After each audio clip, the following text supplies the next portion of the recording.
Biden's team announced their kind of budget for Social Security and Medicare. He also talked to it during the State of the Union. That has created a political storm for good reason. Social Security and its future is very, very important to the future of our country. So this article from the Wall Street Journal, Social Security, Medicare fight kicks off with Biden budget, is all about the politics of what's about to happen here in the election year around Social Security and Medicare. I'm specifically going to talk to Social Security, although this article really talks about both programs. So my quick disclaimer first, I try and steer clear of political viewpoints on my show, but this is literally, we are talking about the two political nominees and their plans for Social Security. I know my own political views. I know that I am biased in certain ways, but the only thing I will address, for this video is my political views are too nuanced to be encapsulated by one party or the other. I like to think I understand where both parties are coming from. And unfortunately, there's one party or the other does not really fall into my political views, although I certainly have strong opinions about certain things. So let's jump into it. First thing we need to understand is what's wrong with Social Security? I think the biggest misconception is that one party, probably the one you don't like, did something to screw Social Security up, and now we have to fix it because some political force broke it. It's really not the case. Social Security, although there have been several changes to it over the years, still really works the way it did when it was developed back in the 1940s. And that is the people who are paying Social Security taxes, that money is received by the Social Security Administration and is immediately used to pay the benefits of people who are receiving benefits, or people over full retirement age. Those people paid in while they were working as well, but it was being paid out to the people receiving benefits at that time. Fast forward 80 years, and that's still how it works now, but some things have changed that make the amount of money we're bringing in is not going to equal the amount of money we need to pay out. Now, for the last 20 to 30 years, we've actually been bringing in more money than we've had to pay out. But we know in the future, because we have the data on everyone who pays into Social Security. We know their ages. We know what the bill is going to look like in 10 to 15 years. We know that really starting about now and getting substantially worse in the future, we're going to be paying out more benefits than we're collecting. And the amount of money that we have built up over this time where we were bringing in more money we were paying out, this is the Social Security Trust Fund, that's kind of at its peak now. It's going to start drawing down. And by about 2033, 2034, we're going to run out of that money. At that point, by law, we would have to reduce Social Security benefits by about 25%, let's say, 20 to 30, depending on how you run the numbers, to people who are currently and kind of all future benefits, because the amount of money that we pay out would have to be equal to the amount of money we pay in, because we don't have some big pile of money to make up the difference from. So what can we do about this plan? Well, there's really only two things that you can do to, quote unquote, fix this problem with Social Security. You can bring in more money, or you can pay out less money. Now, there's a couple of different flavors of each of these. To bring in more money, you can increase the taxes that you're already taxing, or you can find new revenues of income to tax, right? You could tax things like capital gains or tariffs or something along those lines, right? To bring in more tax revenue that you then use to supplement Social Security.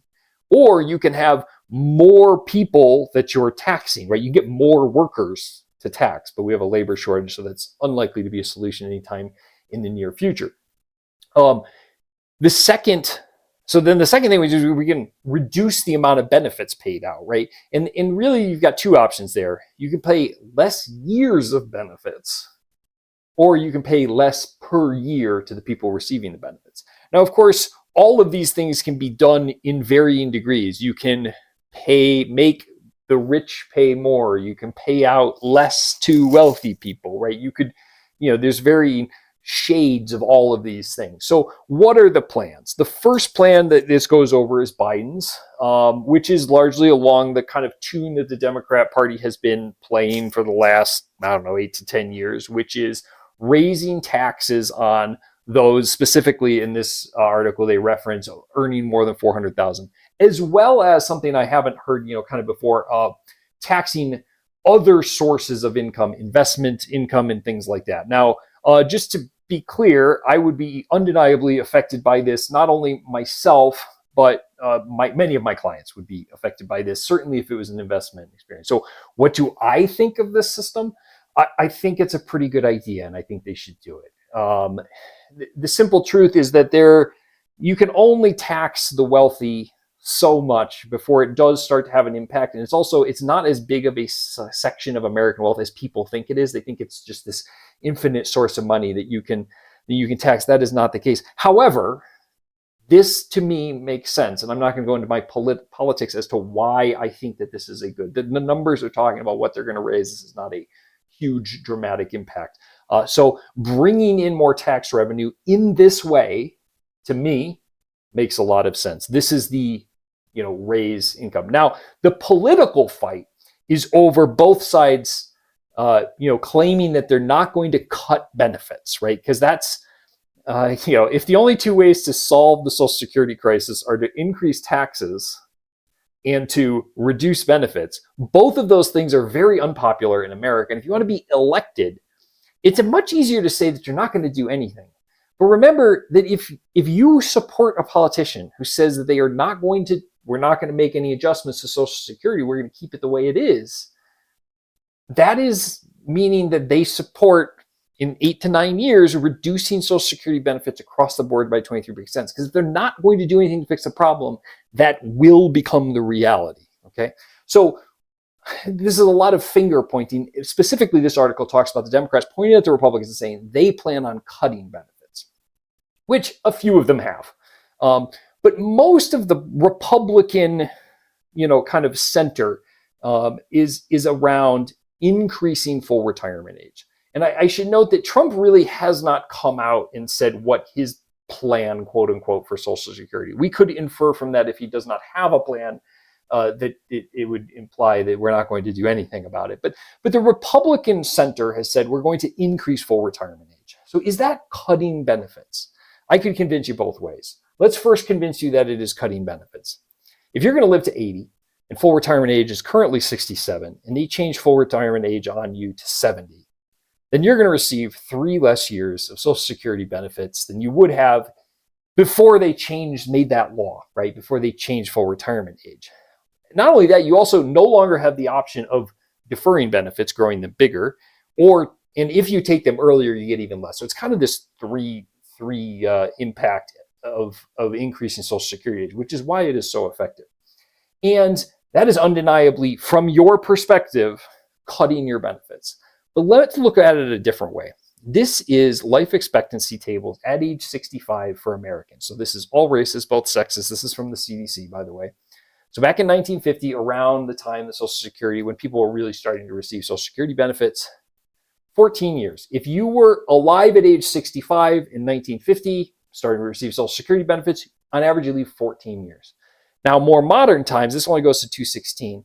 Figuring out life expectancy for people at age 65 in the modern world is tough because they're still going to live, right? So your dad is always a little bit old. So back in 2016, they're estimating that life expectancy at 65 is about 19 years, and we have pretty good data before that. So this is a pretty reliable number. You can find this. Now, this did drop a little bit during COVID. We would kind of expect this to come back to the 19 years. But anyways, 5 years. So since Social Security has been going over all this time, life expectancy at age 65 has increased 5 years. And yet we have only increased the full retirement age from 65 to 67, 2 years. Which means compared to someone who is in the system in the 60s, 70s, and 80s, you're receiving 3 years more benefits, which if you do the math is about 18% more benefits than the system was kind of designed to do. So in this sense, failing to raise the full retirement age as life expectancy increase is an increase in benefits. So is it cutting benefits or is it raising them? Well, it depends on your perspective. So what are my thoughts on the Republican plan of increasing full retirement age? I think it's a good plan. I think they should do it. In fact, I think this is the interesting thing about Social Security politics. This is a political fight between the two parties. They both know that in order to fix Social Security, in my opinion, they have to do both of these things. And this is why so many changes to Social Security are pushed through during the budget battle. When the two sides are developing a must-pass bill Social Security changes are often put into it when they got rid of things like file and suspend, file restricted, some of the loopholes in Social Security. They always do it at that time. So I think from a political point, both parties understand they need to do both of these things. They need to raise revenue, and they also need to push full retirement age back. And it's a political, pushing full retirement age back is cutting Social Security benefits. When that is, it depends on your perspective. I would consider it not cutting benefits, but bringing benefits in line with how the system was designed to be, or failing to raise benefits by 18%. Okay, I was going to end this program with a political talk because we have this upcoming election, right? And kind of my view, so that it's out there and people understand what that is. But the video would run over. So I'm going to release that next week. And I hope you come back to watch that. Until then, if you want to see about something else that is not nearly as political as everyone makes it out to be, then watch this video on the debt and kind of how we got to where we are and how that all works. I hope this has been informative. I will talk to you soon.